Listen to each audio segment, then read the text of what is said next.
So now I would like to request our respected President of the Institute of Chartered Accountants of Bangladesh, Mr. Muhammad Farooq, FCA, to deliver his welcome address to you all. Thank you, sir. Thank you. Thank you, Mahmoud. আমাকে শোনা যাচ্ছে? Clear. জি sir. বিসমিল্লাহির রহমানির রহিম। আইসিবির সম্মানিত সদস্যগণ, কনফারেন্সের শুরুতে দুঃখ ভারাক্রান্ত মনে স্মরণ করছি আইসিবির 20 জন সদস্য যারা এবছর আমাদেরকে ছেড়ে চলে গেছে। এরা হলেন Milan Kanti Rakshit FCA, Shahriar Hossain Mollah FCA, Abdul Samad ACA, Mohammad Mashiur Rahman Masir Alam, MD Tofazul Islam Talukdar FCA, Kanchilal Das FCA, Mahtab Hossain FCA, Mohammad Humayun Morshed FCA, Ajit Kumar Dhar FCA, Enayetullah FCA, Bibhutibhushan Saha FCA, Mohammad Ahsanullah FCA, Mia Mohammad Ishaq Ali FCA, Sardar Rabiul Islam FCA, MD Obaidur Rahman FCA, Mohammad Abul Kalam Mohammad Mosharraf Hossain FCA, MD Abul Majid FCA, ATM Mustafizur Rahman FCA, জনাব শেখ আব্দুল হাফিজ এফসিএ এবং জনাব আব্দুল কাদির মোল্লা এফসিএ। আমি স্মরণ করছি আমাদের 3 জন সাবেক সভাপতির কথা, জনাব শেখ আব্দুল হাফিজ এফসিএ এবং জনাব আব্দুল কাদির মোল্লা এফসিএ এবং জনাব একে মোশাররফ হোসেন এফসিএ। এই 3 জন ফার্স্ট প্রেসিডেন্ট যাদের অনেক কন্ট্রিবিউশন আছে আমাদের প্রফেশনের প্রতি। 2005 সালে জনাব শেখ আব্দুল হাফিজ এফসিএ আইসিবি সভাপতি ছিলেন। তিনি 2009 সালে সাফার সভাপতি দায়িত্ব পালন করেন। তিনি ICB institute of chartered accountants of England and ওয়েলসের একজন সদস্য ছিলেন। শেখ আব্দুল হাফিজ 1974 সাল থেকে সিএ প্র্যাকটিস শুরু করেছেন। তিনি দেশের স্বনামধন্য সিএ ফার্ম রহমান হকের প্রাক্তন সিনিয়র পার্টনার ছিলেন। তিনি সোনালী ব্যাংকের চেয়ারম্যান হিসেবে দায়িত্ব পালন করেছেন। তিনি আইসিএবির একটি অতীব গুরুত্বপূর্ণ কমিটি আইডিসি চেয়ারম্যান পদে অনেক দক্ষতার সাথে দায়িত্ব পালন করেছেন এবং এর সাথেই আইসিবির সুনাম অনেকখানি জড়িত ছিল। এছাড়াও তিনি একজন নিবেদিত সমাজসেবক ছিলেন এবং বিভিন্ন সমাজ কল্যাণমূলক প্রতিষ্ঠানের সাথে সংযুক্ত ছিলেন। তাকে হারিয়ে আইসিবি একজন যোগ্য অভিভাবককে হারায়। অন্যদিকে জনাব আব্দুল কাদির মোল্লা এফসিএ 1991 সালে আইসিবি সভাপতি ছিলেন। মোল্লা কাদের এন্ড কোম্পানির পার্টনার ছিলেন তিনি। তাছাড়াও তিনি বাংলাদেশ ফিশারিজ ডেভেলপমেন্ট কর্পোরেশনের চেয়ারম্যান, ডাইরেক্টর হিসেবে দায়িত্ব পালন করেছেন বিটিএমসি, বিআরটিসি এবং বোর্ড মেম্বার হিসেবে ওয়েজ আর্নার্স কমিশন এবং ওয়াটার ডেভেলপমেন্ট বোর্ডে নিযুক্ত ছিলেন। তিনি ঢাকা ইউনিভার্সিটি ইলেক্টেড সিনেটর ছিলেন। তিনি বিভিন্ন সমাজ কল্যাণমূলক প্রতিষ্ঠানের সঙ্গে যুক্ত ছিলেন। উল্লেখ্য, আমরা এই 3 জনের সাথে হারিয়েছি জনাব একে মোশাররফ হোসেন এফসিএ কে, যিনি 1982 সালে আইসিবি প্রেসিডেন্ট ছিলেন। একে মোশাররফ হোসেন একজন ব্যুরোক্রেট ছিলেন। তিনি সেক্রেটারি মিনিস্ট্রি অফ ইন্ডাস্ট্রিজ এ ছিলেন 1988 থেকে 90 সাল পর্যন্ত। তিনি state minister of energy and mineral resources এর দায়িত্ব পালন করেছেন 2001 থেকে 2005 সাল পর্যন্ত। উনি 2টি মেয়াদে জাতীয় সংসদের সদস্য ছিলেন ময়মনসিংহ 5 আসন এবং তার দীর্ঘ কর্মময় জীবনে বড় অংশ কেটেছে পিসিআইসি চেয়ারম্যান হিসেবে। আইসিবির আজকের স্থানে পৌঁছাতে এদের অবদান অনস্বীকার্য। আমি সকলকে ওনাদের বিদেহী আত্মার মাগফিরাত কামনা করার জন্য অনুরোধ করছি। আইসিবি অতি শীঘ্র ওনাদের জন্য দোয়ার আয়োজন করবে। আমরা আশা করব আজকে যেমন বিশাল সংখ্যক চার্টার্ড অ্যাকাউন্টেন্টরা অংশগ্রহণ করেন, ওনাদের দোয়ার অনুষ্ঠানের জন্য সবাই আপনারা থাকেন। এই উপলক্ষে আমি সবাইকে একটু অনুরোধ করব 1 মিনিটের নীরবতা পালন করার জন্য, সো দ্যাট আমরা তার পরপরই অনুষ্ঠানটা শুরু করতে পারি। Respected Chief Guest, Professor Mustafizur Rahman, Distinguished Fellow, Center for Policy Dialogue, Session Chairman Mr. Dewan Nurul Islam FCA, Past President ICAB, Learned Paper Presenter Dr. Mohammad Selimuddin FCA, Member Council ICAB, Professor of Department of Accounting, University of Chittagong, Chairman Bangladesh House Building Corporation, and Chairman Executive Committee of Islamic Bank Bangladesh Limited, Vice President, Council members, Past President, and fellow members and executive of ICAB, ladies and gentlemen, Assalamu alaikum, and a very good evening to you all. Ladies and gentlemen, I'm very happy to welcome you all at the virtual members conference on impact of COVID-19 on business, the Bangladesh perspective. This is very evolving topic considering the current context. The purpose of this conference is to explore the impact of COVID on the global business in general and Bangladesh in particular. I believe our members will be greatly benefited from this conference. Dear all, we know COVID-19 pandemic has caused disruptions to global trade, business, education, and social life. It has disrupted the growth of the world economy, including Bangladesh. It has also hit Bangladesh economy and jeopardized the country's impressive achievements in poverty reduction. The pandemic has hit all sectors of the economy. With the prolonged countrywide lockdown, global economic slump, and associated disruption of demand and supply chain has hit all sectors of the economy, mainly textile, garments, tourism, manufacturing, banking and finance, service and export, remittance, and also education sector. Dear fellows, the COVID-19 pandemic has affected all spheres of life and business, especially SMEs. We know SMEs plays major role in most economies as it drives growth, provide employment, and open new markets. But they are often the most vulnerable when there is any major crisis. Due to industrial shutdown, workers and urban day laborers lost their job. Consequently, many people with no income source moved from cities to villages, which pushed the rural economy at a vulnerable stage. Again, the outbreak of COVID-19 in different countries forced Bangladesh expatriates working in several countries of Middle East, Asia, Europe, Australia, and United Kingdom to return to their home. As a result, significant disruption in the flow of remittance as well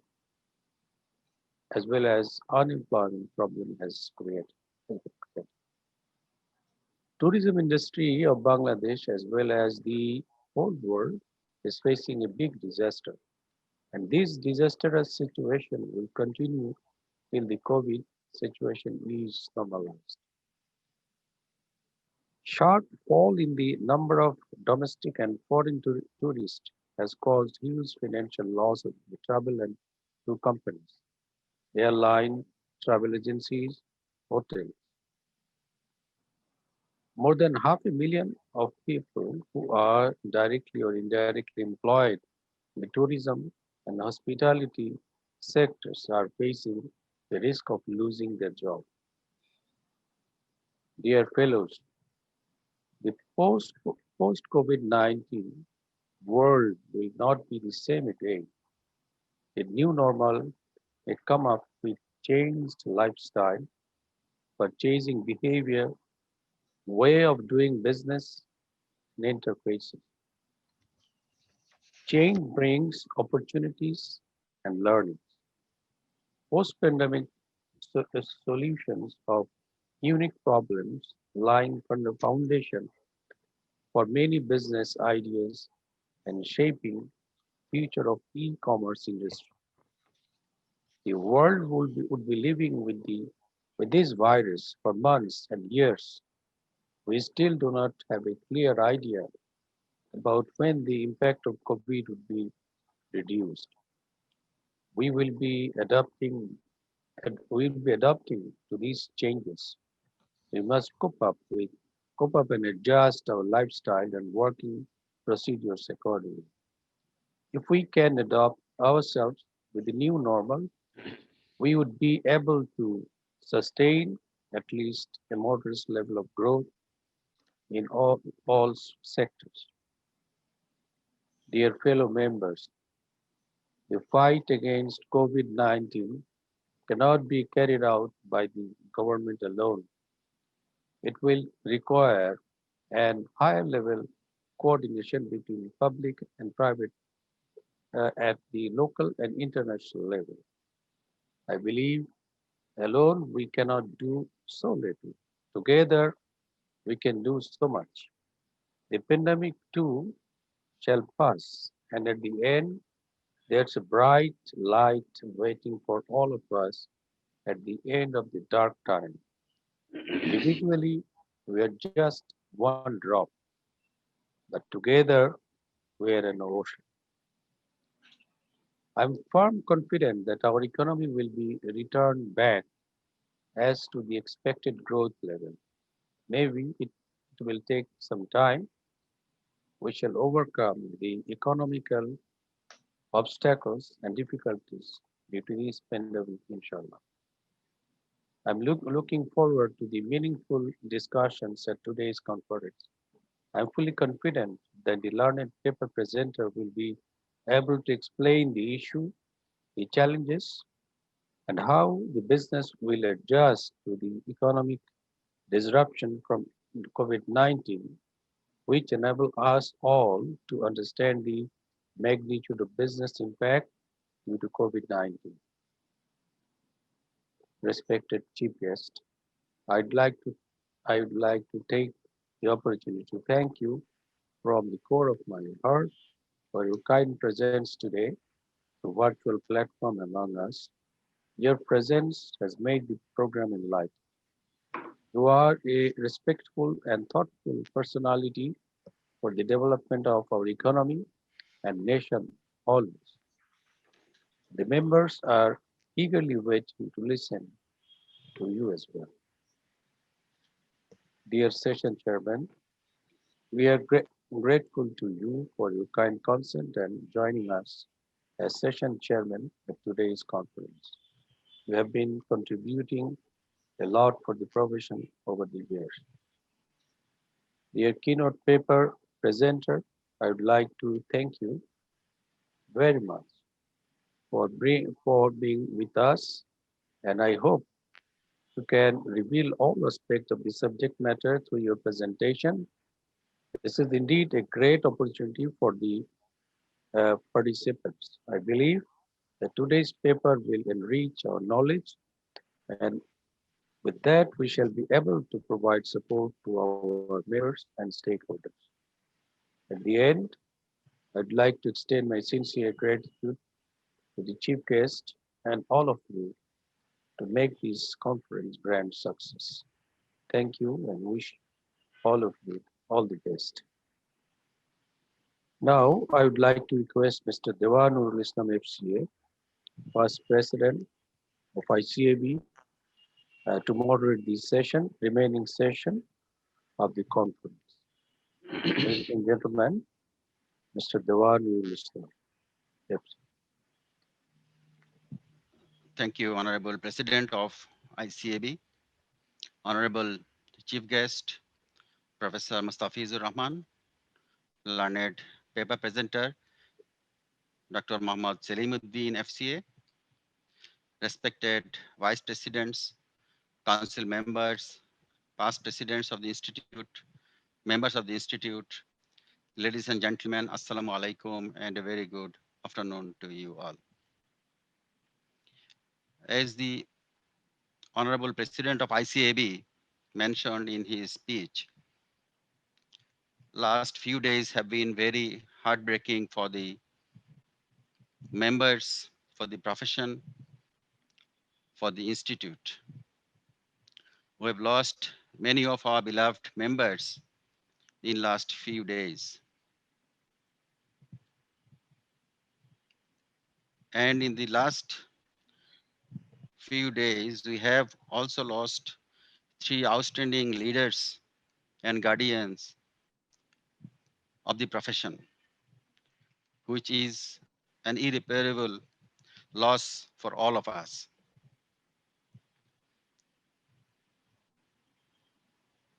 A.K. Musharraf Hussain, FCA, a founding member, past president of the institute, a member of parliament, a state minister of the country, died on October 17. Mr. M.A. Kadir Mullah, FCA, a founding member and past president of the institute, and Mr. Sheikh A. Hafiz, FCA, a past president and a president of SAFA, died day before yesterday on the 12th of this month. May the departed soul rests in peace, and may the Almighty continue to shower his blessings on all of us. COVID-19 pandemic has caused an unprecedented devastation globally. UNDP has identified it as the greatest challenge we have faced since World War II. It has led to a dramatic loss of human life worldwide and presents an unprecedented challenge to public health, food systems, and the businesses all over the world. The economic and social disruption caused by the pandemic is devastating. Tens of millions of people are at risk of falling into extreme poverty. Millions of enterprises face an existential threat. Nearly half of the world's 3.3 billion global workforce are at risk of losing their livelihoods. The global crisis caused by COVID-19 has hit Bangladesh's economy and health sector very badly as well. The virus has taken away millions of jobs. The export has declined significantly. The economy has lost billions of dollars. Millions of people are at risk of poverty. Businesses are now routing through the disruption for finding innovative solutions to survive in this crisis period. In this context, today's paper, Impact of COVID-19 on Business and the Bangladesh perspective, is extremely important for all of us and a very timely one, of course. Many thanks to Dr. Mohammad Selimuddin, FCA, for his effort to present such a paper at this critical stage of our economy and the global economy. I'd now like to say a few words about Professor Dr. Selimuddin, FCA, a fellow member of the Institute. Professor Dr. Salimuddin, FCA, is a fellow chartered accountant, fellow cost and management accountant, and a certified public finance accountant. He obtained his honors in commerce and masters in accounting from the University of Chittagong. He also obtained MBA with distinction from the University of Brussels, Belgium. He completed certificate course on IFRS and ISA on ICAWA in UK, funded by the World Bank, jointly organized by Ministry of Commerce, Bangladesh, and ICAEW UK. He did his PhD on application of international financial reporting standards, IFRS, in Bangladesh. He is a council member of ICAB and was vice president of the institute in 2019. Presently, he is a professor of Department of Accounting, University of Chittagong, and also chairman of Bangladesh House Building Finance Corporation and chairman of Executive Committee of Islami Bank Bangladesh Limited. He was an independent director of Chittagong Stock Exchange appointed by the government.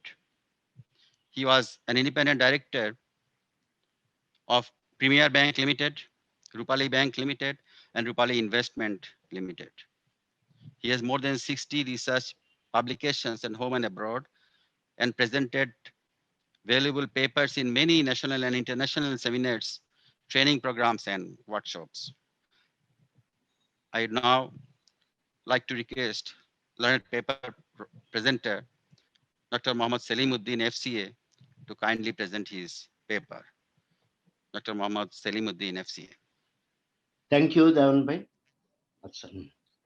Honorable, my sound is okay? Yes, it is. Okay, thank you. Honorable Chief Guest, my dear sir, Professor Mustafizur Rahman, Distinguished Fellow, Center for Policy Dialogue, and the respected session chairman, Mr. Dewan Nurul Islam FCA, First President of the ICAB, and the Managing Director of the Grant Thornton Consulting Bangladesh Limited, the Honorable President of the Institute, Mr. Muhammad Farooq FCA, all the respected Vice President, Council Member, very distinguished First President of the Institute, and the member of the Institute, the executive of the ICAB, distinguished ladies and gentlemen, Assalamu alaikum, very good evening. As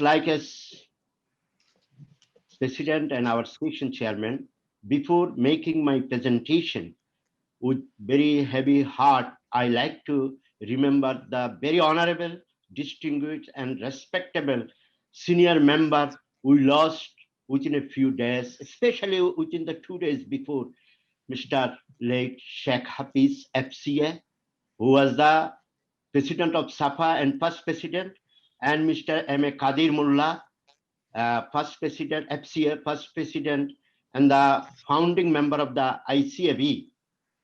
For these two personalities, especially for the all personalities we lost till today, we are deeply shocked, despair, and grief, and expressing heartfelt condolences. And also, we are praying to the Almighty Allah for the salvation and the peace of their departed soul. We also pray to Almighty Allah to accept them, to forgive them, and to grant them Jannah. Amen. Then come to my point. I like to thank the Honorable Session Chairman for introducing me.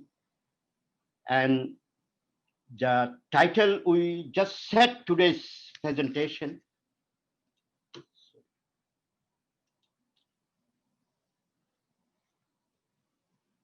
COVID-19 impact on the business, the Bangladesh perspective. As the introduction, basically my president, Mr. Muhammad Farooq, and the session chairman, already gave the very big introduction about the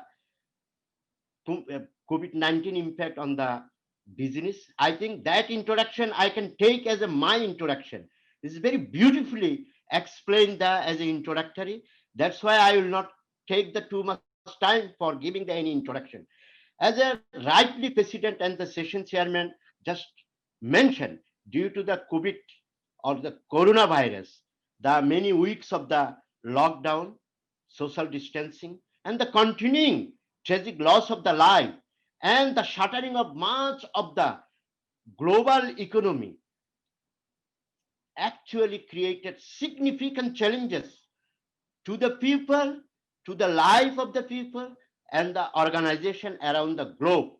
And the disruption still has been continuing to evolve. As a result, we know the economy of Bangladesh has been hit already for closing down of the production, operation, to drop in the consumer confidence. COVID-19 continues to the impact society and the economy and the business and the operation. In such a context, Bangladesh stands in a very vulnerable position to tackle the economic impact of the COVID-19, because we know only the 15% of the country's population making more than $6 per day. That's why it is very vulnerable for the Bangladeshi people to revive from the devastating effect of the COVID-19. Respected sir, আপনার প্রেজেন্টেশনটা কি sir ইয়েতে দিবেন, একটু স্ক্রিনে দিবেন তাহলে সবার জন্য? Okay, no, that is the, yeah, I am going to the presentation. Okay. That's sharing the presentation. Okay. Thank you, sir. Thank you, sir. Okay. Yeah. Now, come to the point. Okay. You see the title and in the title slide. This was the introduction actually. In the title slide, I pasted 6 images or the 6 pictures that show the background of my today's paper or the presentation, or I set the rationality through this 6 pictures or the theme of my today's presentation. Okay, that's presentation. In the first picture you see is the coronavirus is more than 30,000 bigger than the original coronavirus that negatively impacted, disrupted all the sector, all the entity, all the organization, irrespective of the sector and the size of the organization, that impacted very negatively, as you know. And the image of the then third picture you see is a VUCA World, is a world position. We call it the VUCA World as regard the world is always risky, is the vulnerable, is the unstable situation. But the COVID-19 reconfirm that situation again and again. That is, we call it the VUCA World. You see in the fourth picture, someone trying to tackle the disruption with utmost his strength and the sincerity.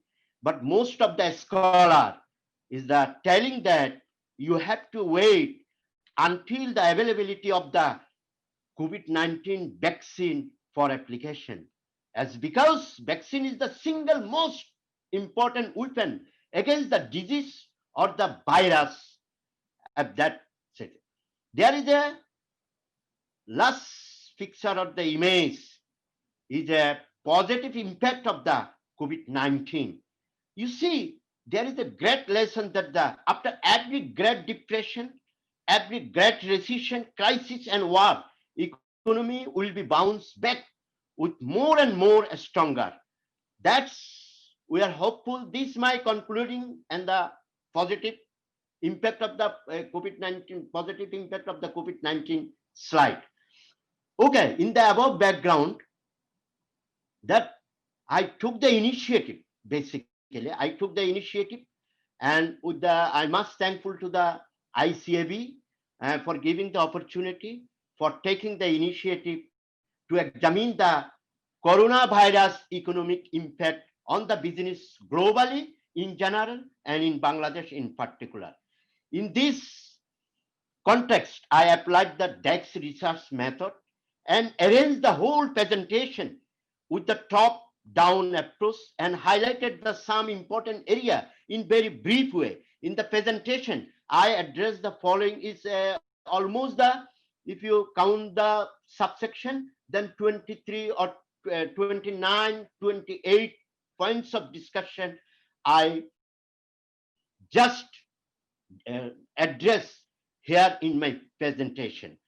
Okay, then you see, just I will give you the very synoptic review of my presentation in advance, as because prologue and the risks and the VUCA World to the D-VUCA World, and the time dimension of the effect of the COVID on the business, and the COVID-19 recession and recovery in the 4 distinct phases, global economic outlook, and the business framework for the business impact. Then the business impact on the globally, you see from 8 section that start the impact on the business in the global scenario, revenue and business challenges resulting from the COVID-19. Then the top 10 challenges faced by the business worldwide, impact of the COVID-19 on the global major corporation. I just gather here, sir.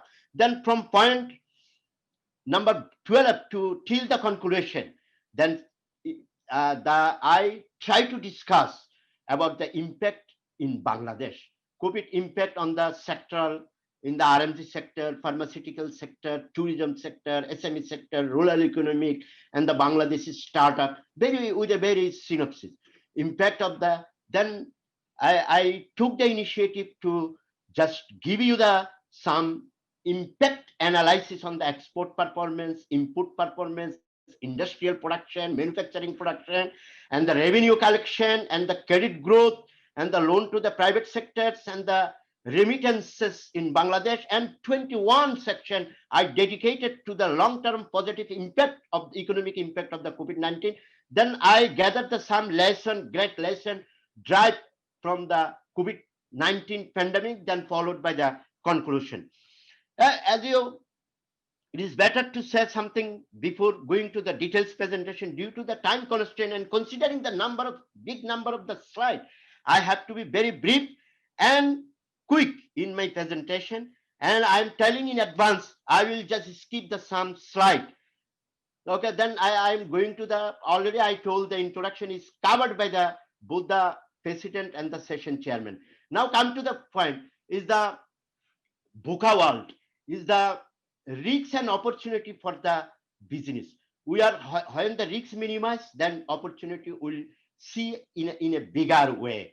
The COVID-19, I told you, almost reconfirmed the concept of the VUCA World, as because the world is the volatile, V for volatile, U for uncertain, C for complex, and A for ambiguous. The lesson is that staying the positive in a VUCA World. This is the lesson from this slide. Then come to the, then in post-COVID situation, you have to, in not only post-COVID situation, all the time you have to take the VUCA policy to curb to arrest the VUCA world. That's, you have to have the vision to just curb your volatility. You have a deep understanding about the uncertainty. You have gained the clarity about the complexity. You have to be very agile in the situation of the ambiguity.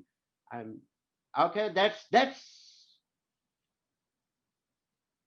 VUCA world to D-VUCA world. VUCA is now sandwiched between the 2 Ds. 1 D for the disruption and the last D for the diversity. That's D-VUCA or the VUCA world is a confirm one thing, along with the COVID-19 effect, confirm the one thing is a change is only the constant in today's business environment.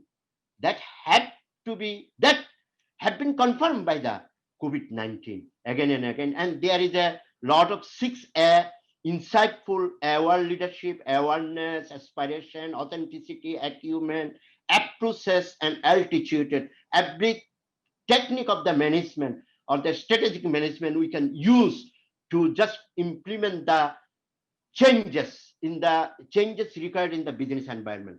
Okay, then I am escaping. Then come to the number 4 section. You see the point of discussion why I am arising the duration of the COVID-19 recession and recovery. You see, before the discussion of the economic impact on the business globally or in Bangladesh, one had to know about the crisis period, about the COVID impact, how long business expect COVID-19 pandemic crisis to last, or the how long, how much time, how many years, how many months it will continue as a impacting the business, and how long it will take for recovery. That's the very important things. What I think, that's why I just highlighted this point before discussing the global impact and the Bangladesh impact in the Bangladesh. That's I take these opportunities. You see, in a first recession and recovery has gathered evidence, revealed the evidence in a 4 distinct shape. There's the recession or the impact or the recovery can take a B shape, U shape, W shape, L shape. You see, B shape recession, very steep decline and the quick recovery. That's all. Then the U shape recession, long period between the decline and the recovery. It takes a long period of time between the recession and the declining and the recovery. Then the W shape recession, quick recovery and the second decline is very controversial. Double dip recession. Many scholars fear that COVID-19 crisis could turn into a W-shaped recession. We have to be very careful. Then L-shaped recession, an extended downturn. L-shape is a letter already indicate as the was the downturn already. Then you see the many shape of the economic recovery. How long it takes? I gave you the commitment, told you the how long it takes. In say L-shaped recovery, duration it takes L-shape takes several years for recovery. U-shape takes 1 to 2 years only for recovery. And you see the W-shape takes at least 2 years for recovery, and B shape takes less than 1 year recovery. You see, the hooping we are expecting in June, the World Bank projection or the development Global Development Authority just projected the real GDP for 2020. You see this line is a 2019 is a global scenario, global GDP, as they projected it in 2020 5.2 negative growth, and 2021 4.2% positive growth. And all this United States position, Chinese position, European position, and the global position that indicate we can expect the V-shaped recovery. Okay, no problem. Then what is a renowned these findings taken from the Chief Executive Officer of worldwide more than 600 CU. What they think about the economic recovery? Okay, come to the point. 32% of the CU in favor of the L shape, 42% of the CU in favor of the U shape, 16% in favor of the W shape, and 11% in favor of the V shape. This is one of the primary data they made the survey around the world. Okay, forget about U, B, W, L shape. Now the question is the very controversial new shape is emerged, is a cash shape. The idea of the cash shape recovery essentially means that COVID economic showing that a rising tide does not raise all the boat equally. You see, it's a cash shape. Is a parallel or horizontal? There is a low income people, there is a middle income people. In the care shape, there is a high income level people. You see, there is a two. The rising trade, that's the people who are staying at the top or the middle, some of the middle, they will go up, and the person or the people or the things staying at the lower level or the mid level, there is every possibility cash tell us they can go down and down. The gap between the have and the have not is widening very sharply. As you know, Joe Biden in September in their election campaign already blaming the President Trump for creating unusual cash-shaped economy in the USA. That's from that point they get the popularity of the cash-shape in economic recovery. Come to the point is a global projection, economic projection. In September projection, there is a projection for 2019 as usual without COVID-19. You see the line is like that, and you see the September 2020 projection is like the B shape, and come to the point there 2021 Q4 we can reach here.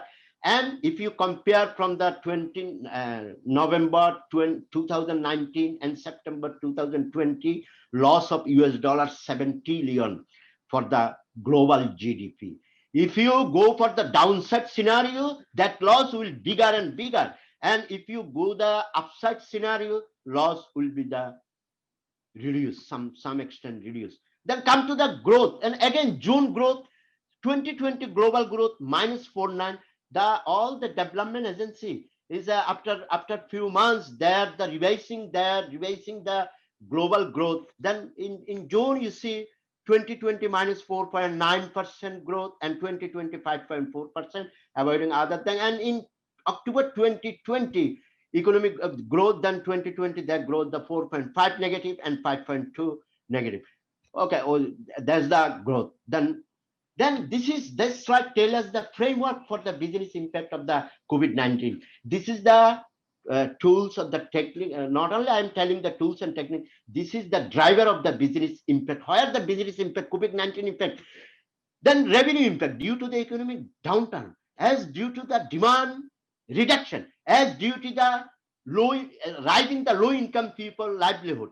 As come to the point is the operation lockdown and the contingent driven. As because of the single unit is the production stop, operation stop, and as because of the social distancing impact, ASR impact, production impact, as because of the logistic reliance of the air cargo, this and that logistic, all this due to the logistic production can be hampered, and the sourcing availability of the supply as because of the supply chain management. Okay, then come to the cooperation between the value chain partner. You alone cannot continue the production if all the value chain partners stop the production due to the transparency. You don't have the flexibility and the bottlenecks. Okay, this is the lead slide against the framework of the business impact of the COVID-19. You will see in my presentation, global impact and the Bangladesh impact. The business impact is around within this framework. Okay, come to the point. Next, you see the global business COVID impact on the business. COVID impact on the business. You see on the business globally. Global overview of the impact of the COVID-19 on the business. Key research findings from the survey of 3,346 businesses in 180 countries that indicated that, I will very quickly just present this. 67% told about the significant decrease in the revenue. 43% indicated about the sharp supply chain disruption. 20% of the business have had the order cancelled by the customer, and 4% experienced delayed payment term. That's the key terms of the, and you see the revenue and business challenges. You see the black line is a decrease the another study is the decrease the revenue and as well as business very significantly. The black line, construction construction sector, you see in this 30, 35, above 35, below the 40%, and the manufacturing, we call it the TGLF, TG, textile, garments, leather, and footwear.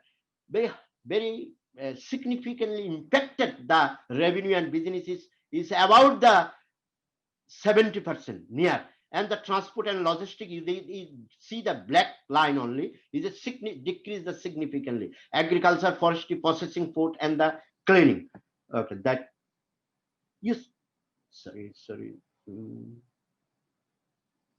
Top 10 challenges faced by the business. You see from the from that survey, you see, I am not telling the number of respondents. Number one, top 10 disruption to the supply chain, transport restriction and disruption, reduce the cancel order, high debt and financial concern, lack of the PPE and sanitizer and personal protective equipment. Then you see the number 6, I think, mandatory closure of the operation, labor shortage, disruption to the production process, delayed the payment term, and the higher the price of the input material. That are the 10 challenges already faced by the business and impacted in this area also. Then come to the impact of the major global corporation. Just I gathered the 10 companies who made the net loss in the first half of the 2020. You see, BP 20 is a US billion dollar. The British Petroleum just incurred the loss 21.2 billion, and the Shell 18.1 billion, and the Santander is at 12.7 million, and the Renault 8.6 million, Delta 6.3 million, Chevron 4.7 million, American Airlines 4.3 million, DuPont 3.1 million, and the Air France KLM 3.1, and the Boeing is the 3.3 billion US dollar. You see, this is the just image of this. You see, there are other company also. Then booking 577 million. Daimler is 2 billion US dollar.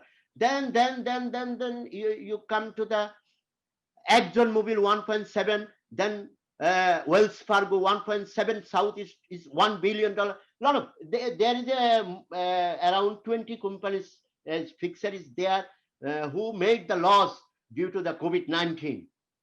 Okay, sectoral impact in the Bangladesh. Come to the point in Bangladesh. I also just very brief in Bangladesh chart, especially for the COVID-19 has had the large impact on the sectoral revenue in Bangladesh, which is more than is a global impact, is like that global income, more than 80% revenue impact on the some peril sector.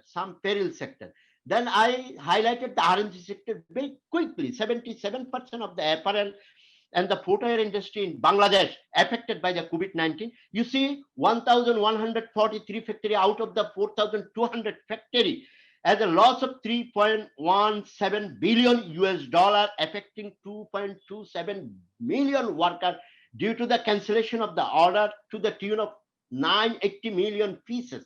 And the come to the pharmaceutical sector in a positive impact on the sanitizing chemical and other medication in very short term, but in long term negative impact on the API or the import of the material, raw material import as an active pharmaceutical ingredient. They are facing the lot of problem, and the impact was on the raw material import.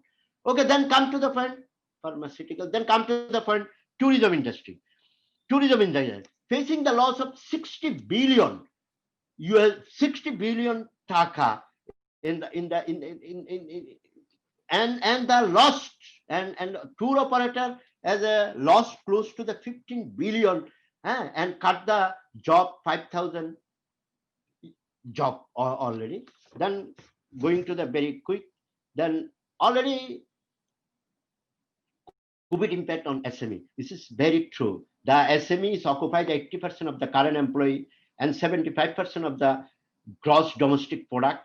Then SME is very important and affected at large by the COVID-19. You see, then I will, there is a 376 SME samples surveyed and collected the data and 25 June to 10 July. Okay, then I will just give you the very summarized picture. Around 41% reported the significant reduction in the sale to the extent of the 90% compared to the others, and 43% told their sales level was only the 25 and 35% comparing the level of the revenue before the pandemic appeared, and also reported that they have faced the liquidity crisis, faced the overflow of the inventory. 39% have cut the salary, and 57% reported their incapacity of paying the credit installment. 65% looking for additional credit extension. 73% positively expressed their the benefit of the government declared stimulus package of more than 1 lakh crore taka. Okay, then all this sector. Then rural economy. You see the rural economy impact. Egg price at that time, basically April, May, and June, the egg price fell down by 45%. Milk price dropped by the around 35%. Dry fish production reduced by 40%, and the transport cost hiked by the 30%. That was the impacted on the rural economy to the some extent. Then come to the point is the Bangladeshi startup. Then 56% business saw is 50% drop in the revenue generation. 54% of the startup closed reduction of the variable cost and the salary as the first measure. 52% see a startup the saw in the decrease in business. And come to the point is the very, you see the impact in the economic activities of the business or the business alone or the industry alone. The whole effect will be reflected in our external sector. External sector, such external sector and the banking, some banking variable. External sector, export, import, remittance, some of the external sector.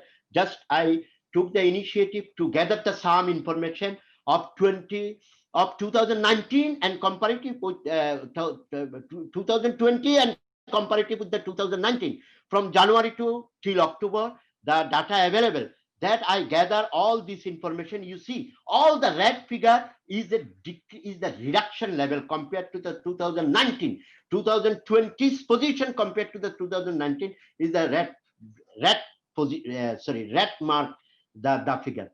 The change, this is the absolute term, what the export reduce compared to the 2019, and this is the percentage. If you go to the April, you see the export was reduced by 82.86% compared to the 2019 in April. In May, the export is reduction of 61.57%, and June 2.5%, and thereafter July, August there is a pickup, and the October you see again the experiences of the negative growth compared to the 2019, and see in April only we are able to export the $520 million against the 2019 $3 billion. Okay, and $1.4 billion in May in 2020, and in May compared to the May 2019 $3.81 billion. That's enough. This is the position. You can see for the easy understanding of the ups and downs of the export trend. Just I cited this figure. Okay, then come to the point where we lose the maximum export. You see, if you consider the for the year 20, for the year 19, we lose the whole year, we lose the 6.8 billion export, and maximum in the R&D sector 6.18 billion, and mostly affected is at 222 million US$ in the leather and footwear, and the frozen and fish followed by, and etc, etc, etc. This is the sectoral view data analysis. Okay, come to the point again. If you go to the category wise comparative breakdown, July, August 2020, that year, and 20, that is the 19. Okay, for the year, July, August of last year and July, August of this current year, no problem. we lose the woven garments. Just I will give you the I will present the just negative growth. Woven garments still is negative in July, August 2020 compared to the July, August 2019 is a negative. You see leather and leather product is still is negative 16.5. Frozen and live fish is still negative 10.5. And another is a plastic product 17.44. That's the scenario that still we are in a vulnerable position as regard woven garments and the negative and the leather and leather goods, and these are the plastic product, etc., etc. Okay, come to the point in the import performance in Bangladesh. You see very interesting figure, because import the custom, there is a three-dimensional data. Custom based import is a import figure, import LC settlement, we call it LC settlement, and the import of LC opening. Just import, we call it LC settlement and LC opening. You see, we'll see the March in the March is a 12% compared to the 2019, but highest percentage of the import reduced in April, 44%. In 2019, it was 5.12 billion US dollar. In April 2020, it was only 2.86 billion US dollar. I am going to the just vertically. You see, LC settlement, it was 4.57 billion dollar in 2019, and 2020 $2.48 billion, and the indicating the reduction 46%. And you see the LC opening, it was in 2019 $4.69 billion, but in the April it was $1.6 billion, which is indicating the reduction 65%. Then in the following month 31%, you see, and the 48% LC settlement and LC opening 56%. You see, heavily impacted from the only the just export and import. You see, the coronavirus hit our economy in April and May in prominently, I should say. And there is some others is just picking up. Okay. Then this is the just for easy understandings ups and downs of the import performance. Then you see the again for the year 2020, for the year 2019 whole year comparison as a two variable comparison. Opening LC, settlement LC. Opening LC and settlement LC. Just we will concentrate the negative higher impacted. Which sector is very impacted in the import? In the you see in the opening the LC. You see intermediate goods 23.74 is the second highest negative, and the first negative is the machinery for miscellaneous industry and the capital machinery. You see all these machinery, capital machinery, you can count 26%, 22, around the 78% reduction compared to the previous year. We experience in the opening of the LC, then followed by the intermediary goods and the others item. And the settlement of the LC, I think we will experience the same item, capital machinery 19 and 28%, followed by the 19% intermediary goods, and the industrial raw materials is around 10%. That's item heavily impacted during the COVID situation compared to the for the year 19 in 2020. Okay, you see, then come to the another point, industrial production in the constant price of the 2010 in USD. Thus the industrial sector contribution to the GDP. You see, I remember 2019 is September month, September highest 7.72 billion US dollar. Okay, you see the lowest 5.18 billion US dollar in the April. The total Bangladesh industrial production stand at 5.18 billion dollar. If we compare at least highest figure of the given statistics only, $7.72 compared to 5.35. If you compare with previous year, it will be 5.18. 5.18 billion US dollar is in April. If you compare with the previous month, that reduction will register as a 26.52%. That's the industrial production. You see, that data just I shown in the line diagram for easy understanding of the ups and downs of the industrial production in constant prices of the 2020. You come to the industrial index growth. What the production index growth? The diagrammal presentation of the diagram easily telling us, easily dictate us. August we registered the negative growth, then ups and down is not relevant for me. For me, you see the index growth is drastically reduced in May, 27 point at a point, and 25.575 point in April. April, May hit the industrial production very significantly. That I told. Then manufacturing sector, purely manufacturing sector is give us the statistics. That's a statistic similar scenario, almost similar scenario. Okay, come to the point, impact on the tax revenue collection. You see, before COVID, up to 10 February before COVID, the highest 2.57 billion US dollar we collected as a tax revenue.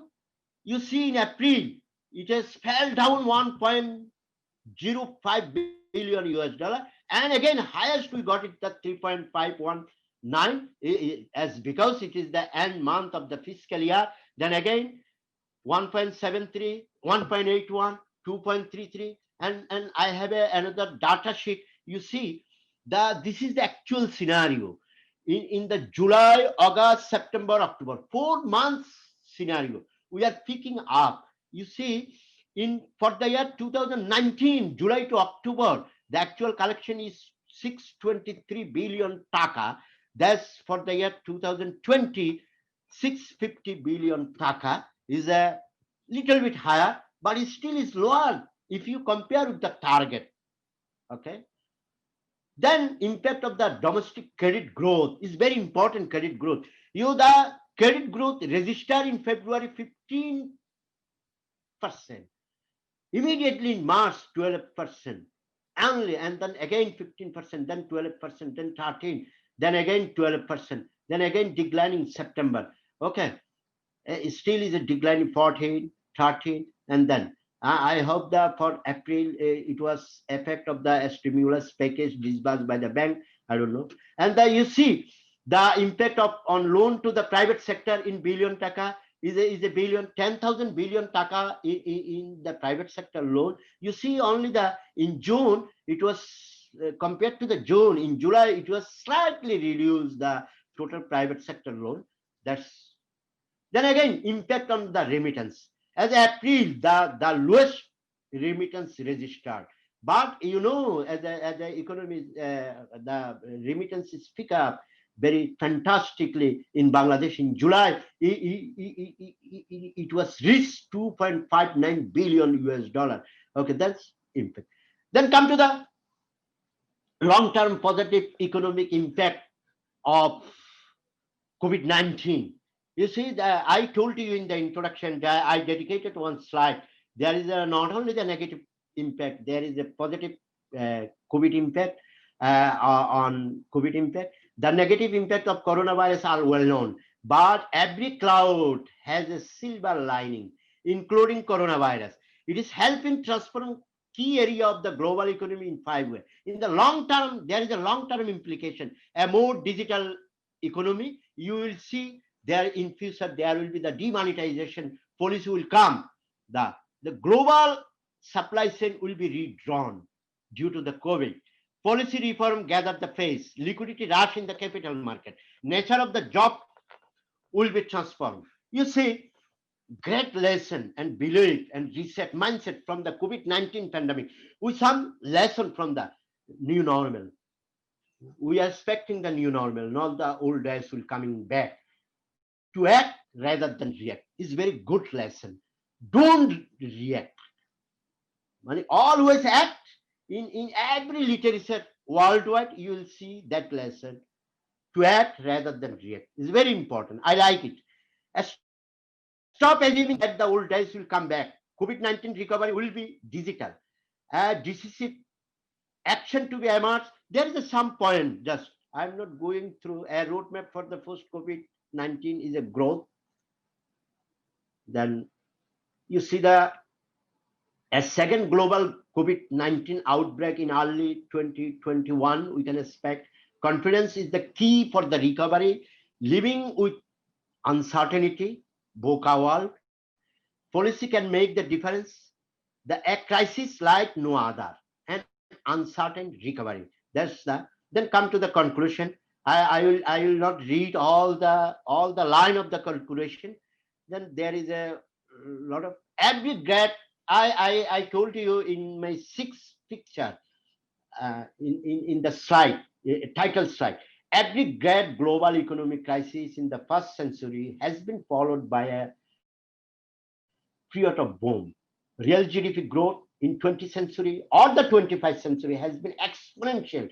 Despite of the Great Depression of 1930, the recession of the Second World War, and the oil shock of 1917, and the 2000 corporate global scandal, and the economic meltdown in 2007 to 2008, etc., etc., that after that, we follow the economy will rebound, will bounce back with more stronger and stronger.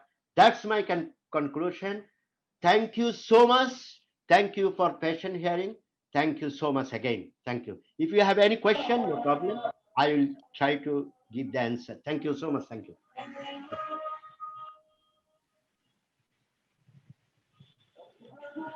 So it is over to the session chairman. Thank you, learned paper presenter, Dr. Selimuddin FCA, for the excellent paper covering information of almost all related areas. This research-based paper, I'm sure, will greatly help the nation in managing the crisis impacted by COVID-19.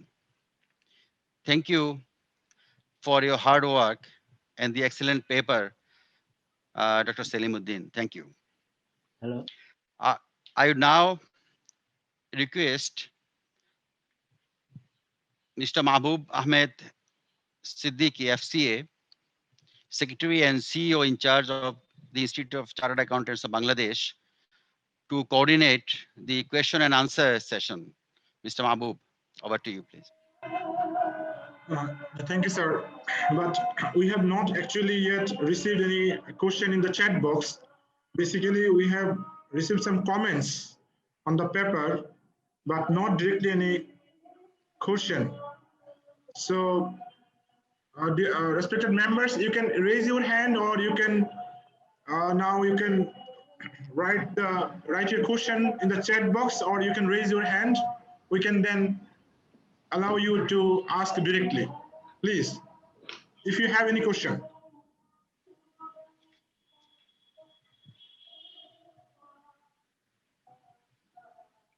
Respected members, you have two options. Either you can write the questions in the chat box, or you can raise your hand if you have question.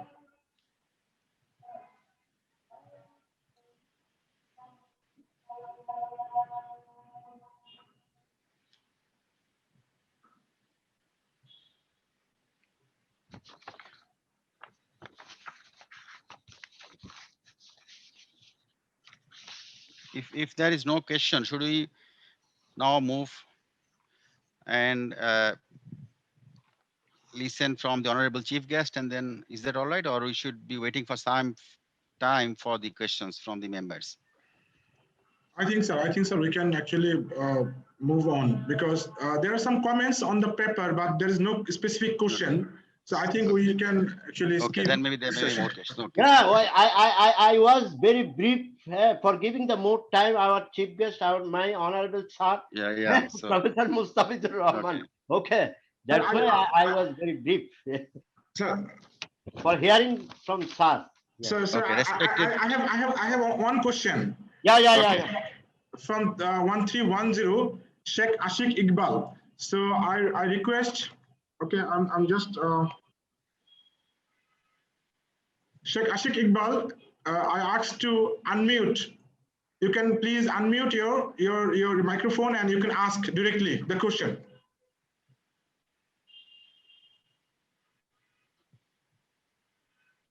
Thank you. Good evening. Assalamu alaikum. Am I audible? Yeah. Clear, yes. So thank you. My question to both Honorable Professor Mustafizur Rahman sir and Dr. MD Salimuddin sir.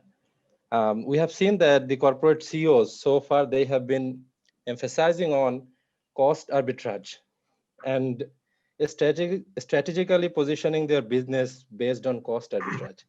But COVID-19 has opened a new window that we should also think about disruption arbitrage and strategically position businesses considering disruption arbitrage. So how should Bangladesh position itself considering disruption arbitrage and cost arbitrage in the new era shaped by the COVID-19 pandemic? Thank you. Yeah, is a very interesting. Is a cost arbitrage, is a disruption arbitrage. You see, for both them, there is a one very big lesson. Is the fourth industrial revolution, artificial intelligence, that ultimately digitalization will the overcome. And I mention one thing: change is only the constant. If you think within this minute that it will not be possible, no, it proved the wrong. You have to be moved with the change mentality. Now the future is very VUCA world. We told you the future is very uncertain all the time. We cannot see in our behind because our eyes in the ahead, and we have to forecast. Now we have only the solution is the digitalization. Every scholar is telling about any disruption, any cost arbitragization, disruption arbitragization, resulting and will result you the cost competitive position by applying the digitalization, all the digital. We call it artificial intelligence, whatever it is. That's the position. Now the question, how the Bangladesh in that, you see, in the newspaper we heard that in the blockchain already started by opening the LC by the Standard Chartered Bank. Okay, we are very hopeful about this disruption arbitrage by using the digitalization. I think I understand that one also. Okay, thank you for raising the very interesting question. Or I can just tell you a lot of things. 3R, then reflect, restart, revitalization, all of management strategy. There is a lot of jargon in the management. Is all these are things in the what is called the secondary issue. Is because some of the from your question, we can tell you that another thing is the fourth dimension of the trust. Nowadays, question of the trust is directly linked with the disruption, arbitrage, and the cost arbitrages. That the fourth dimension of the trust is a physical trust. Okay, and I am not going to explain actually. And the digital trust, and the emotional trust, and the financial trust. We call it PDEF. But PDEF is a fourth dimension of the trust that created by the COVID-19. I am not going to give the more explanation. Thank you, Dr. Okay, thank you. Thank you, Dr. Any other questions? Yeah, we have seen some more questions from Hassan Imam Patwari. Mr. Hassan Imam Patwari, I just requested to unmute your microphone and you can ask a question directly. Or I can read out your question. Okay, please. You can read out, Mr. Mahbub. Okay.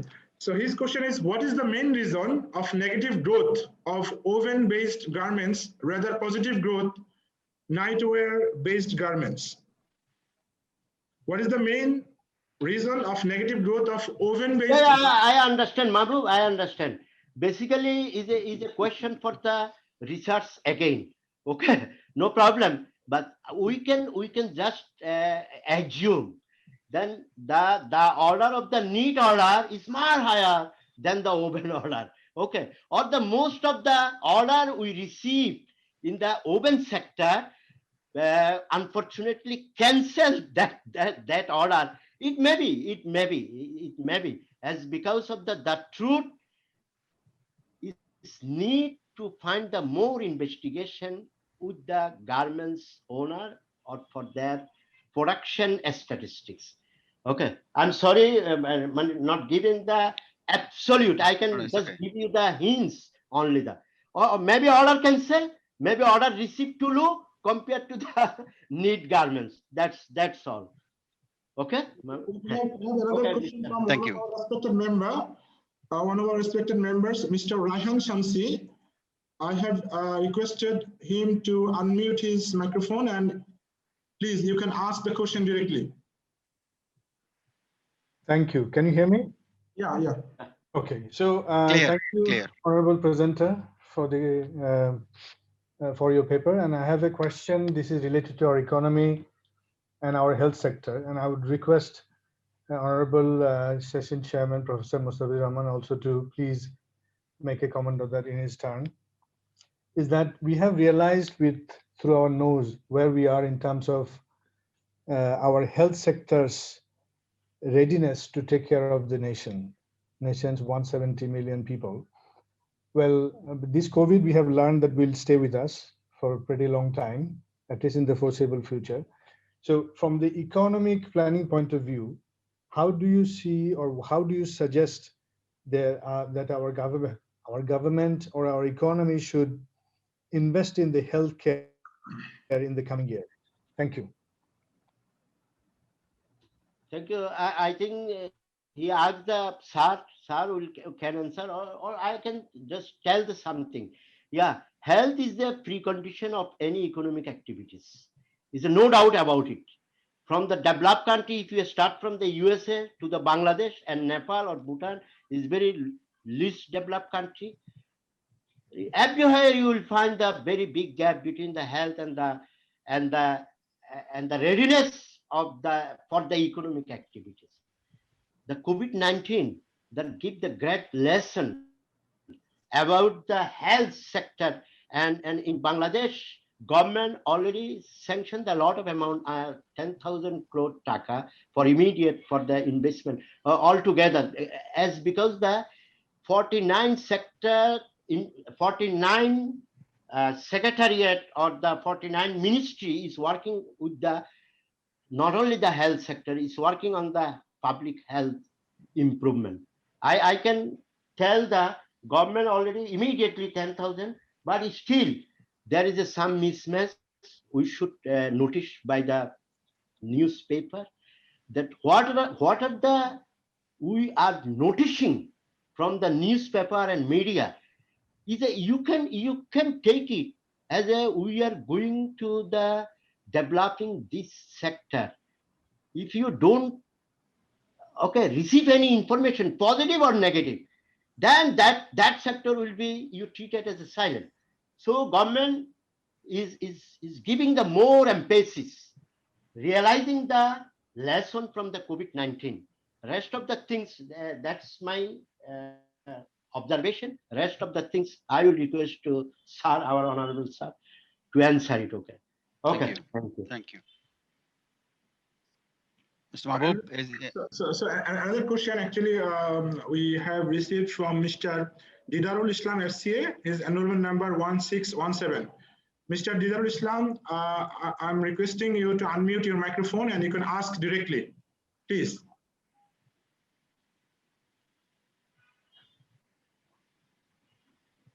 Mr. Didarul Islam, you can ask directly or I can, okay.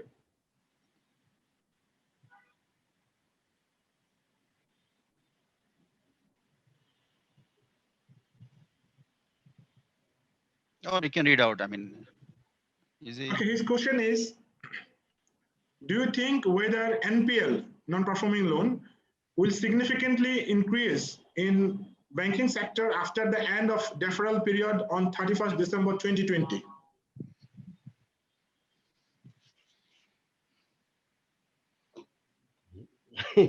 Yes, his question, yeah, still the Bangladesh non-performing loan position is still stand what the position was in 31st December 2019 as because of the policy reform by the government through Bangladesh Bank. Okay, and if you ask the question as because of the policy matter, it is still up to December. No requirement for the reporting of the any overdue loan as a NPL or default loan.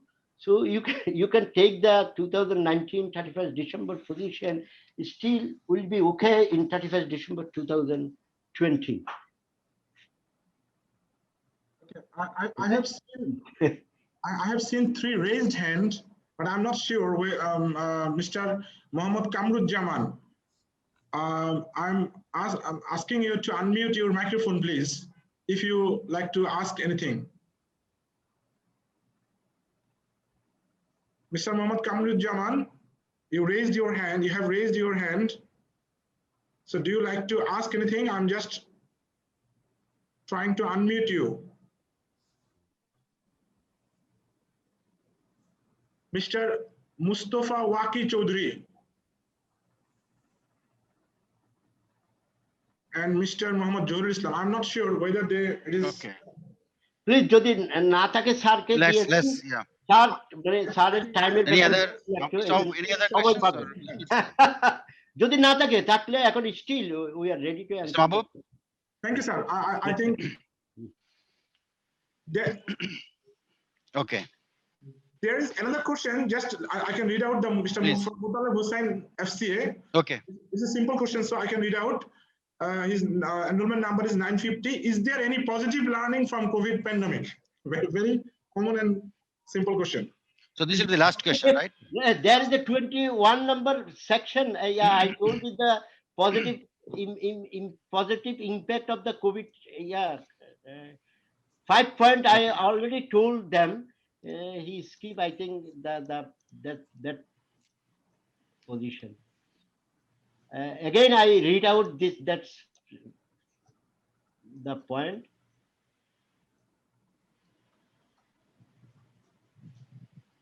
Is the number 1? The positive impact, a more digital economy.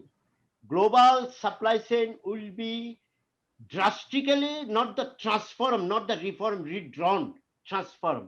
And the policy reform gathering will gather the pace, and the liquidity rush in the capital market, and the nature of the job will be transformed.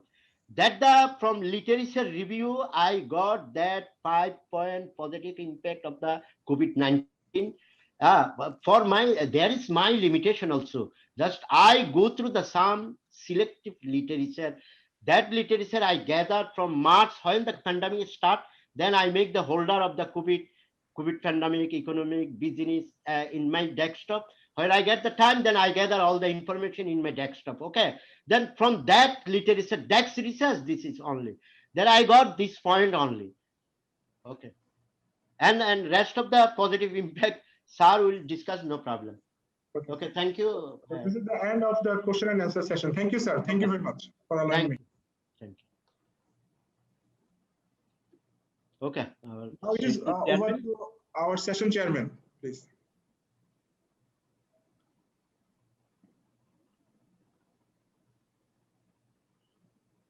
Session chairman, koi? Down mein koi?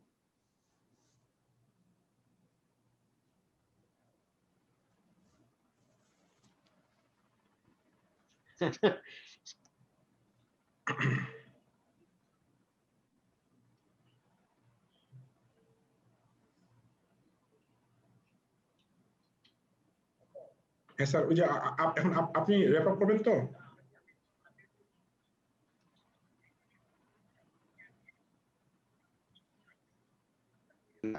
আচ্ছা আচ্ছা, ঠিক আছে। এখন হয়ে গেছে, it's okay now.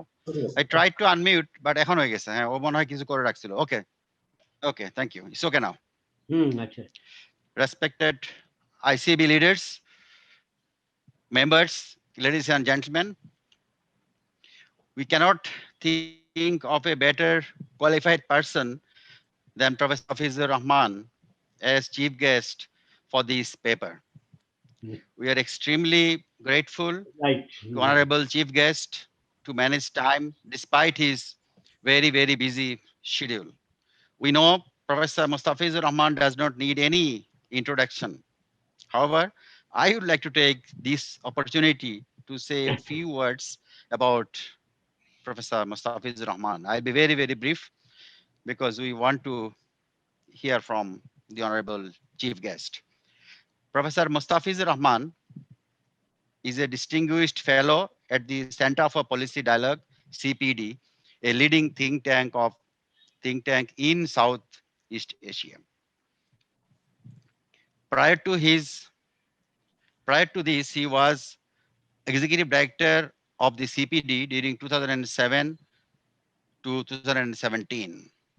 Professor Rahman started his career as an assistant professor at the Department of Accounting and Information Systems, AIS, of the Faculty of Business Studies, University of Dhaka.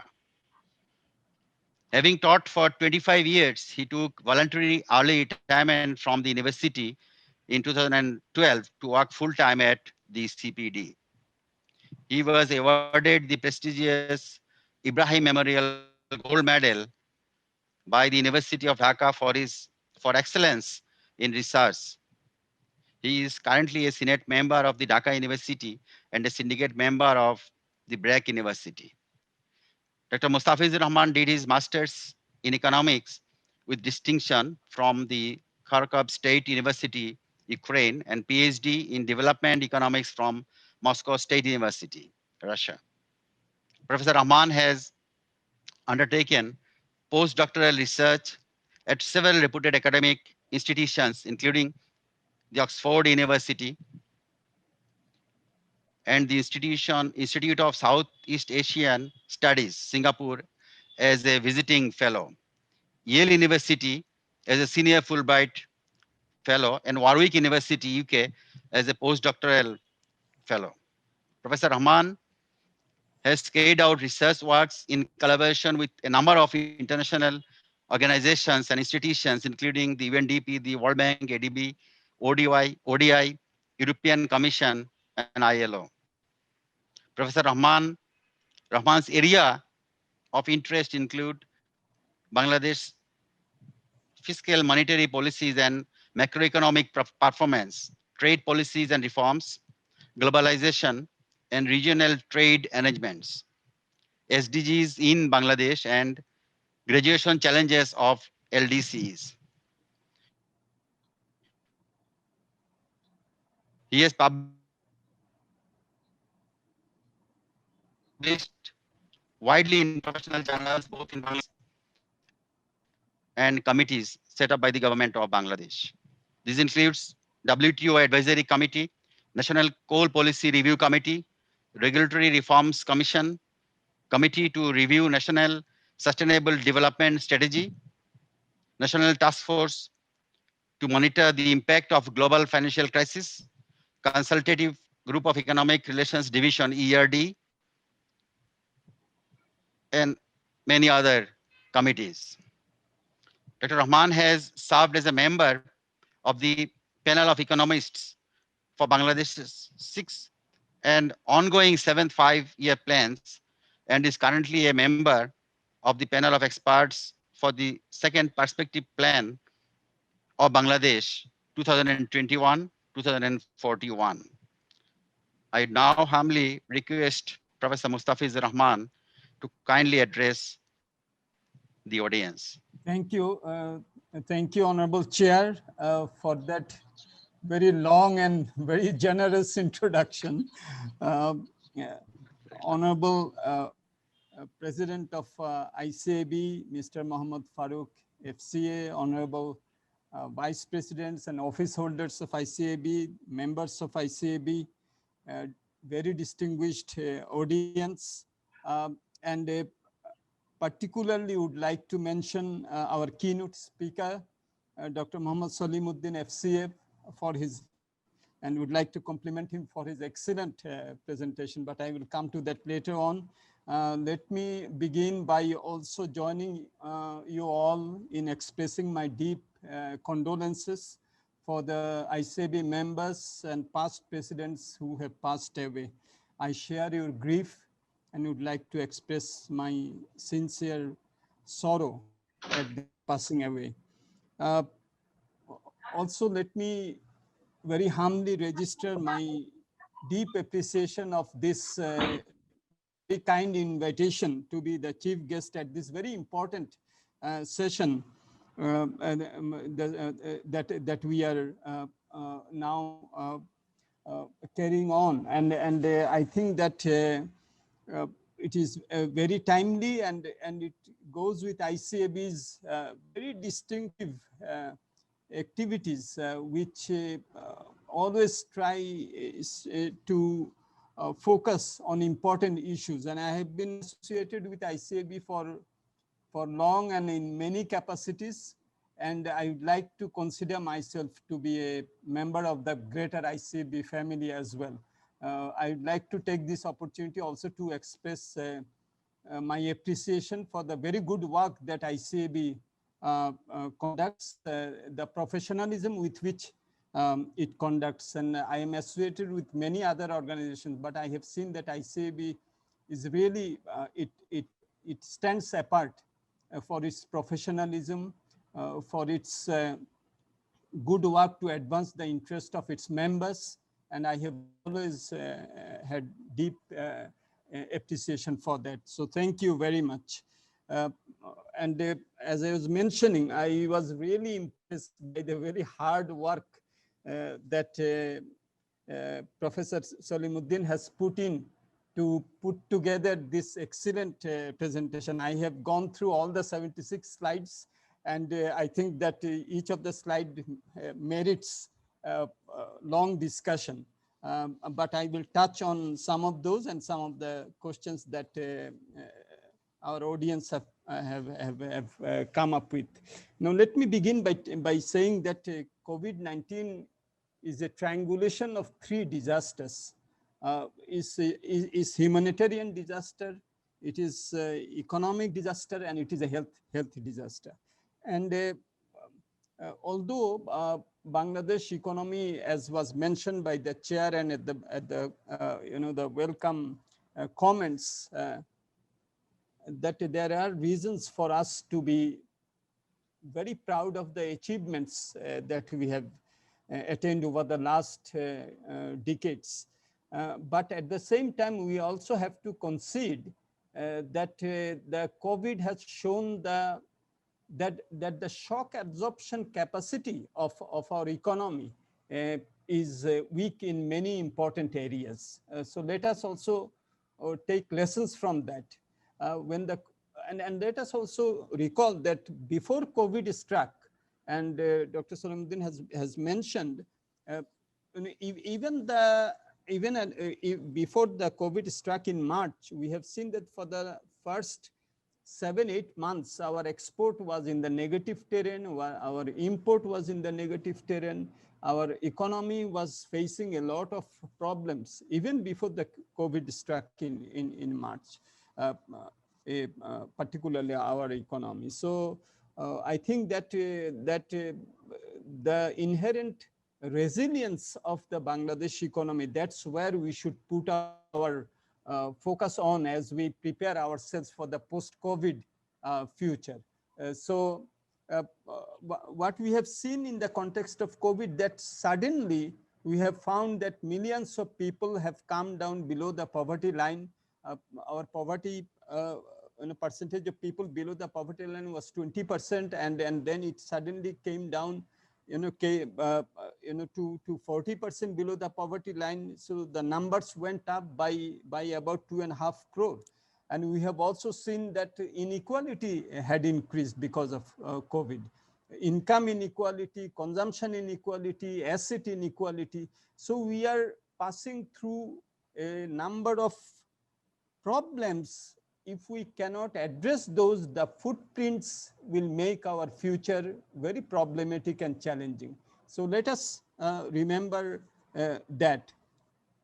I think that COVID, and as one of the, I think from the audience mentioned, I think it was Mr. Rahan Shamsi. Rahan mentioned about the health sector. We have seen how the health sector was not able to really cope with the COVID when it first struck. What is the percentage of GDP that we have allotted for health? It's 0.9%, less than 1%, whereas globally, generally the figure is that it should be at a stage where Bangladesh is now, it should be about 3%. In Bangladesh, the out-of-pocket expenditure for health is 67% of what we spend. It is the highest in South Asia. And the percentage 0.9% is the lowest in South Asia. So that's what we are talking about. So I think that obviously there are lessons to be learned, and it's just not expanding the amount of money, but also management of the health sector. And we have seen how the management, the weaknesses in the management has been demonstrated in the course of COVID. And so I think that there was in one point Professor Salim mentioned about what are the learnings. I think one learning is that we should now think about whether we can have a universal health scheme for our people. We have very good infrastructure. We have about 11,000 community clinics. Those could be the foundations for a universal health care for our people. So I think that this is one lesson that we should learn. And even in this, the budget for this year, we have seen that apart from the 10,000 crore taka, which Dr. Salim mentioned, that there is a,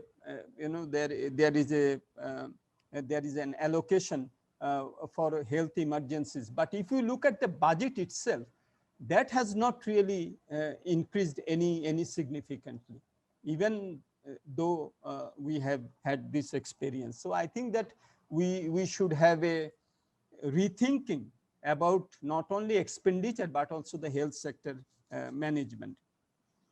What we have also learned in the course of COVID is that, and Dr. Salim mentioned, is that we didn't have the fiscal space in order to tackle the COVID pandemic. You see, in most of the countries, there were cash transfers, and in any disaster of this type, and students of economics and business who are here, they will remember that in the past, all these type of crises, the major way out was creating domestic demand, domestic purchasing power. Because if you can create domestic purchasing power through cash transfers, for example, then that cash transfer will create demand.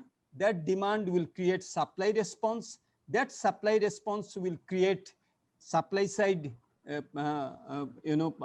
production, and that supply side production response will create employment opportunities. Employment opportunities will create income opportunities, and that will create new demand. So that is the virtuous cycle, how you address this type of disasters. But in case of Bangladesh, the way that we have had to tackle is that it was mostly bank driven, and there was a question about whether we will end up with more NPL. Yes, there is a possibility. We know that the banking sector was going through a lot of challenges, and from CPD also we have been asking there should be more autonomy of the central bank. We asked for an independent banking commission, but unfortunately and regrettably, some of the reforms that were taken were really counter productive. Even before the COVID set in, we know how loans were restructured and then the numbers improved, etc., etc., without addressing the real problems in the banking sector. So I think that yes, there is a possibility that we may end up with higher NPL, although the banks are being very careful, and that is one of the reasons why the offtake of the stimulus packages has been slow. So let us also remember that. But I think that the point that I was mentioning is that cash transfer, we have also gone through, 5 million people, 2,500 taka. But for example, we did some calculation and we proposed that it should be about 25 million people and it should be about 16,000 taka. That type of cash transfer would have created the demand and the virtual cycle that I was mentioning. But unfortunately, as Dr. Salim mentioned, the fiscal space is very narrow. The revenue GDP ratio of 10% is the lowest in South Asia. So with that, you don't have the space in order to go for very aggressive, cash transfer type of programs. So what do? You end up with bank-driven stimulus packages where government's involvement is only the 4 to 5% tax, the interest subsidy. The other part is the onus is on the banking sector. So I think that one lesson I would like to draw is a drive to enhance our revenue GDP ratio. It was supposed, I was a member, it was the chair mentioned that I was a member of the 7th five-year plan, panel of economists. So as part of our target was that by the last year, the revenue GDP ratio will be 14%. If we could have had that target attained, then obviously we would have 4% of additional GDP, and we could have another, the 120,000 of stimulus packages at our disposal, which is about 3% of the GDP, the stimulus package. So I think that this is one lesson, that we will have to have higher domestic resource mobilization, and in order to do that, there are many suggestions that we have provided from time to time. It should be more on direct taxation. It should be more on personal income taxes, but without harassing, but broadening the base. And our household income and expenditure survey shows that we are covering only 25% of the eligible cohort of potential taxpayers. So I think that this is also one lesson that we should learn. The other is that, as Dr. Salim very rightly mentioned, that where will be the economic opportunities in future? You see, COVID will leave its footmark and its footprint for many years, and not only footprint, I think it will compel us to also think in a different way. And from that perspective, I would say that digitization of the economy, the digital, taking advantage of the digital services will become very important. And also our competitiveness in production of goods will also be, dependent on digitization, because many of the, elements of competitiveness in the goods trade, the services are embedded there. If we don't have e-commerce specialization, we won't be able to compete in the goods market. Tomorrow's apparel's competitiveness will depend on how ready we are in terms of e-commerce on digital platform. So services are embedded in goods competitiveness. So it will be quite different as we go forward. We have already seen, even before COVID, that the employment elasticity of GDP was coming down, meaning that for 1% GDP growth, we were creating less and less percentage of employment. Our capacity to reduce poverty for 1% of GDP growth was also declining, which means that we will have to have higher GDP growth, which means that we will also have to have better distribution. Inequality is becoming a major problem, and it has been accentuated because of the COVID. Even before COVID, it increased between our 2010 and 16 between from 0.46 to 0.48, and in our calculation it has now further deteriorated to 0.52. So inequality is also becoming a major issue, which will create a lot of social tension. So inclusive growth. And we also talk about often about SDGs, which is very good. And our Honorable Prime Minister has signed on to the SDGs in 2015 on 25th of September at the UN with United Nations with another 192 countries. And that SDGs talk about economic growth, it talks about inclusive development, and it talks about environmental sustainability. So I think that this triangulation of these three aspirations will also be very important as we go forward in the post-COVID era. One point which is also, I think, is very important. You have seen that how do we strategize? Now, Bangladesh will be graduating in 2024 from the group of least developed countries. We have already made a second graduation from low-income country to lower middle-income country. So what do these graduations, two twin graduations, mean?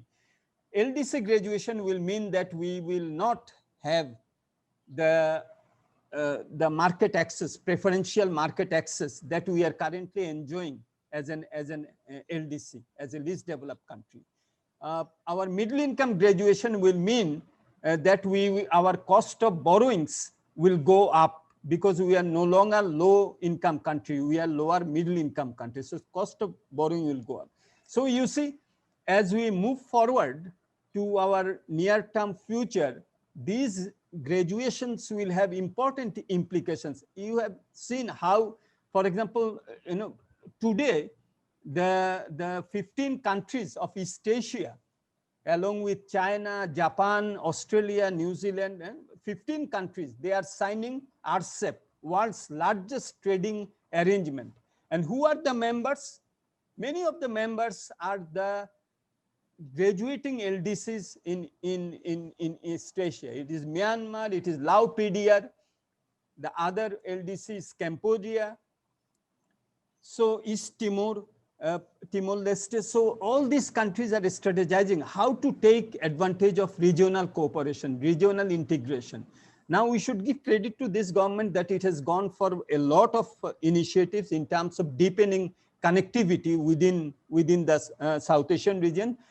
Bangladesh, India, Bhutan, Nepal, motor vehicle agreement, and many other connectivity. But we will have to have the other connectivities in order to ensure that these are not just transport corridors. These are economic corridors. We will have to have people-to-people connectivity, investment connectivity, trade connectivity, transport connectivity. So all these we will have to combine in order to take advantage of the Asian century. We say that 21st century will be Asian century. What are we doing in order to take advantage of that? Myanmar is taking advantage. Laos PDR is taking advantage. They are getting into this RCEP, Regional Comprehensive Economic Partnership, as I said, world's largest trading arrangement. And what is the other member? Vietnam. And someone was asking why knitwear is doing better and wovenwear is not doing better. But I am very highly apprehensive that Vietnam will eat into our markets, not only knitwear, but also wovenwear. Because if we look at, Vietnam is a member of RCEP, so it will have zero tariff access in the markets of Japan, China, etc., etc. Vietnam has a bilateral free trade agreement with European Union, so it will have zero tariff access in European Union. Vietnam is a member of the Trans-Pacific Partnership, and the Biden administration may as well join the TPP because it was in fact Obama's idea, but Trump then opted out. So if they join, then Vietnam will have zero tariff access in the US market. Then what happens? Beyond 2024, because we have graduated, we will lose our preferential duty-free market access, and Vietnam, which is not an LDC, is a developing country, will enjoy duty-free because it has signed bilateral free trade agreements. So that's really scary scenario. So I think that we should prepare ourselves. We should be bold enough. This is a give and take. There can be win-win solutions, and we should have the negotiating skills in order to do those type of bilateral trading arrangements. And as they say in the WTO, countries get not what they deserve, but what they negotiate. So negotiating capacity, human resource development will also become very important. There was one question with regard to, as I was mentioning, knitwear and wovenware. One of the, you say, and that also brings me to one of the points that Dr. Salim also mentioned. You see, we will have to develop our backward linkage industries. Knitwear is very competitive because in knitwear, beyond cotton, everything is mostly is produced in our country. In contrast, if we take woven, a large part of the woven is dependent on fabrics, and you can add maybe 25 to 30%, not much leeway to be more competitive. But in knitwear, you say, as I was mentioning, it is cotton up. In wovenware, it is mostly fabrics up. So that's one of the reasons why our competitive strength is high. We in knitwear, we are able to translate our comparative advantages in our wages into competitive advantages in our product and prices. But in wovenware, it is more difficult. And also, I think we should also think about that currently most of the wovenware is more on man-made fibers, not cotton based. So I think that in order to be competitive in apparels, we should also invest in man-made fiber segment of the backward linkage. That is also becoming very important. As we go forward, I think, and this discussion is very important also because we are now designing our 8th five-year plan, which is the first 5-year plan of the vision document, which the chair mentioned, that I was a member of that panel of economists, which is 21 to 41. And that vision document has put before us the aspiration of a Bangladesh, a developed Bangladesh by 2041. But for that, we will need 10% growth. So I always tell whenever I speak, that it is possible that if you grow by 10%, you can multiply your GDP 8 times in one generation, 21 years. If you can grow, but because you are students and professionals of accounting, you know the magic of the compound numbers. Every 7 years it doubles. So in 21 years, it becomes 8 times. So that's how, if it is 2,000 today, then in 2041, it can be 16,000 per capita income. That is possible. We have seen it in Japan. We have seen it in China. We have seen it in South Korea. It is possible. But then how do you achieve a 10% per annum GDP growth for 21 years? We have been able to do at an average of 7% over the last 5 years. And it is possible if we can have the productivity, if we can have the skills. So I think that coming out of this COVID, I think productivity enhancement will be very important. Digitization of the economy, as Dr. Salim very rightly mentioned, will be very important.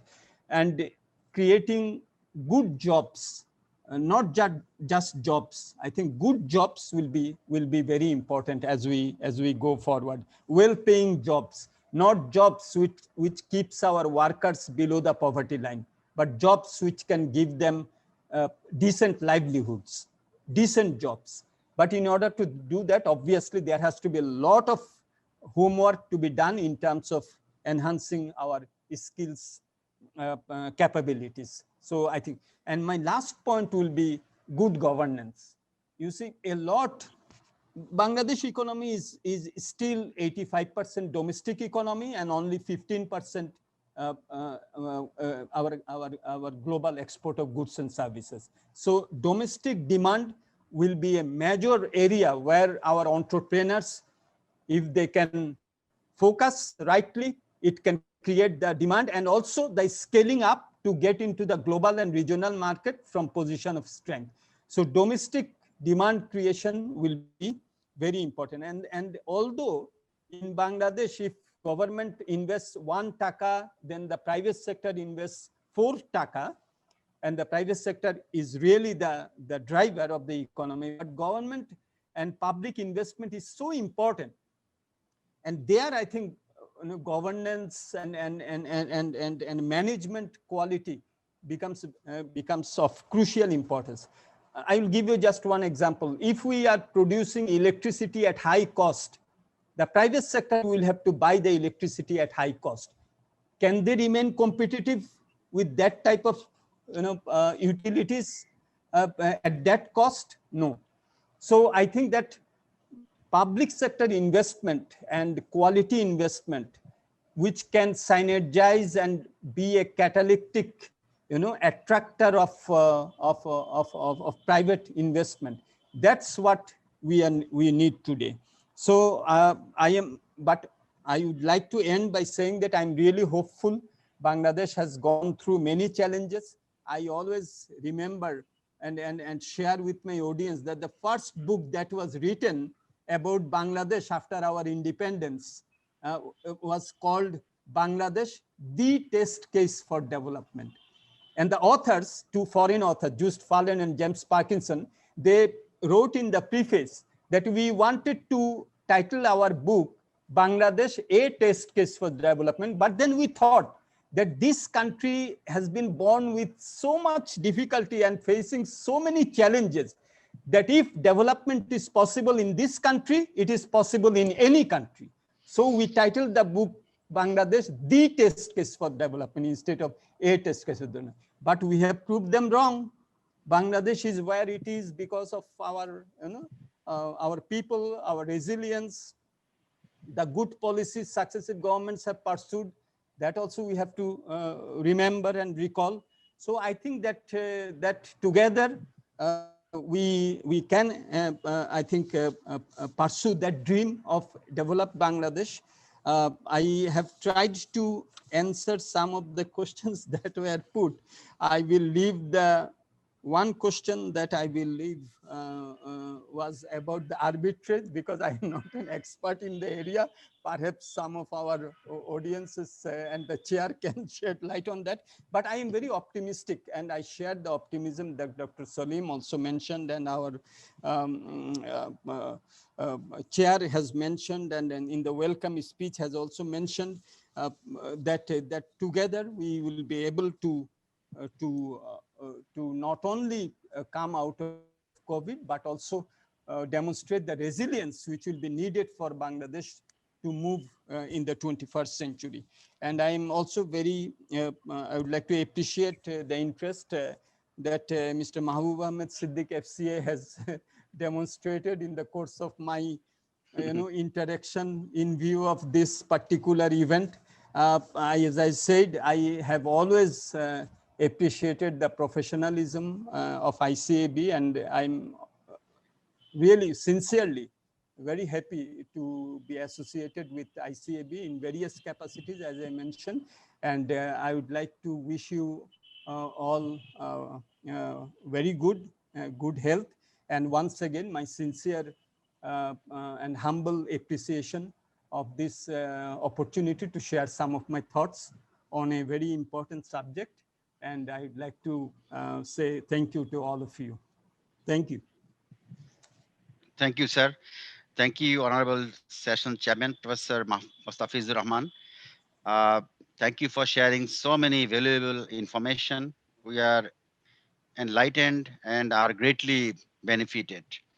ICAB has organized many conferences this year, but this paper presented by Dr. Mohammad Selimuddin and the visionary speech by the honorable chief guest will not only benefit the businesses where our members are providing services, it will help the nation in building the roadmap, I'm sure.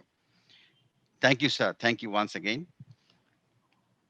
I now request Mr. Sabbir Ahmed, Vice President of the Institute of Chartered Accountants of Bangladesh, to share his closing remarks. Mr. Sabbir Ahmed, FCA, please. Thank you, Honorable Session Chair.